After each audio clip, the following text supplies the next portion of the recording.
Ladies and gentlemen, welcome back to the analysis of YOLENO TV. I hope you well from wherever you're watching this channel. Around 300 to 350 million shillings. No insurance, nothing. Luckily, hakuna pesa ya mtu ya flat hapo. Mwenye gorofa ametumia pesa yake. Na mimi nataka kuambia wananchi, ametumia ni sawa, lakini amechukua loan. So muombe hii bado ya hasara. Loan na nini mambo ya Mungu, but 300 to 350 million shillings imekunywa maji, but tunashukuru Mungu. You know, pesa sio muhimu. Hata developers wakasema SUMRA, wacha tuangushe hiyo building, ni hasara, lakini ni mtihani kutoka kwa Mungu. I think mtihani ya kutoka kwa Mungu inakujia kila mtu. Magorofa zinaanguka juu ya watu na tunatoa maiti. Jamani, simuone hata hakuna maiti, tushukuru Mungu. But hii mambo ya kushikanisha na nini isikue ni sababu ati mtu amefanya delivery. Jamani, so kama ni kushikwa, niko tayari nishikwe, nitapambana bwana. So completion was supposed to be in August, July, August. Ni mambo ya Mungu sasa. It was beyond human control. Kama ingekuwa kwa control yetu tungefanya. Baada ya kuweka hizo chuma nono, baada ya kuweka hiyo na ikianguka, mimi nimesema tumeshukuru Mwenyezi Mungu. Hii ndio ilisababisha. Sasa sio wakati ya kuwekea lawama kwa mtu. Hatulaumu mtu. You probably seen this video. This is a building of the building, the 11-story building that was scheduled for demolition today. If for all those of you been going through news, yesterday's news, you must have stumbled upon a directive that came from the governor of Mombasa County that the 11-story building was to be brought down. I've seen so many people talk about this building, and someone in a previous analysis asked me to look for this story and probably share it. So that video on your screen, that is the video of that building that was brought down. Of course, this task was handled by the KDF and the county. There's a county department. They jointly conducted this demolition of this building. Now, this building has been there for quite some time. It has remained semi-finished for many years. I think even way back when Joe was still the governor. So that is the duration that this building has taken. It has taken more than, I can estimate, around 10 years. If I'm not wrong, 10 to 7 years there. Because every time I use that road, Nyali, going to probably Bamburi, I always see that building. In fact, for those of you who've been touring that area, Nyali area, going to Bamburi, when you go to Mtwapa from the mainland, you must have accessed the Nyali Bridge and seen that building. So that building was demolished today. That is the 9th April 2025. So I would like us to go through some reasons why this building must have posed as a danger to the community there. There's a mistake which I think the constructors of that building made that compromised the stability of that building. So I want to take you through that story also. But first and foremost, ladies and gentlemen, kindly support me by liking this video. And also, if you're not subscribed, please subscribe. And to existing subscribers, thank you so much for your support.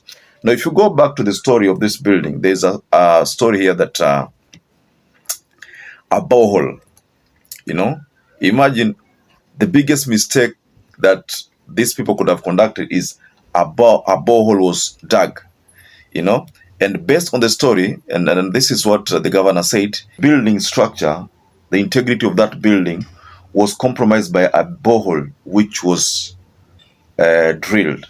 So it's alleged that a borehole was drilled and that compromised the stability of the building. So the building had some crack. There were some cracks which were spotted.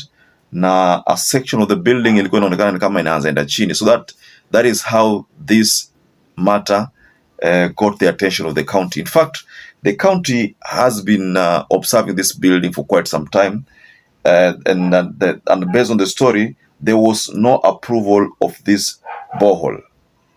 This borehole which was drilled was not approved by the county. But that's why the governor said that it must be demolished. There was no way the building was going to survive because already it had posed huge danger to the community.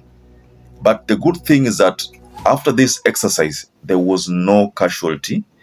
In fact, the exercise was very successful. For those of you who managed to see videos, utapata kwamba the exercise was very successful and the KDF conducted it very professionally, because word has it that explosive were planted katika zile pillars, so that the plan was that ikiwa ididimie inwards. You see, if this building ingeanguka on this other side, let's assume imeanguka hivi, rest assured it would have hit another building kwa hiyo other side na ikapose another danger. So maybe that other building pia most likely ingeangushwa tu. But how the KDF conducted this exercise was pretty professional, because what has it that they planted explosive kwa zile pillar, you know, zile pillar walieka explosive kwa hizo pillar, so wakati ambapo zililepuka the building iliingia ndani hivyo. So that's what you're seeing on the video. It's a bit yeah, it's a bit professional. I could say that, because kama ingekuwa ni mtu yote tu anataka hiyo building ivunjwe, hiyo building ingevunjika kirahisi. So the explosive which were planted on those pillars ilisaidia, but again it needed professionalism of people like the KDF. Of course, the county government came on board to assist with the situation, but the KDF played a critical role in making sure that this building did not pose any danger to the people again. I don't know how many of you agree with me on that point, but the truth of the matter ni kwamba hiyo building imeenda, na that danger which the county governor assured that alikuwa atadeal nayo, that danger, the threat pia imeenda. So I think the place now iko safe. You know, there was some rumors previously, rumors ambazo hazina direction, but these rumors were there kwamba the county government ilikuwa imekanyagele building for long. You know, ilikuwa imekanyagele building because there was some kind of interest. So the county government ilikuwa imekanyagele building. Just take a look at this. If that building ilikuwa imeisha and people had occupied it, what do you think would have happened with that scenario ambayo ilikuwa imeanza kwenda kama inaanguka upande moja? The digging of the borehole compromised the stability of that building. That is something that the engineers told us. You know, the military engineers also, after conducting their own investigation, they realized that hiyo borehole ilikuwa imeharibu kabisa. You see, digging a borehole compromises the pressure kwa pale chini, because of course there's a foundation, a huge foundation there. Na hiyo building ni 11-story building. Hiyo building moja ni kubwa sana, eh?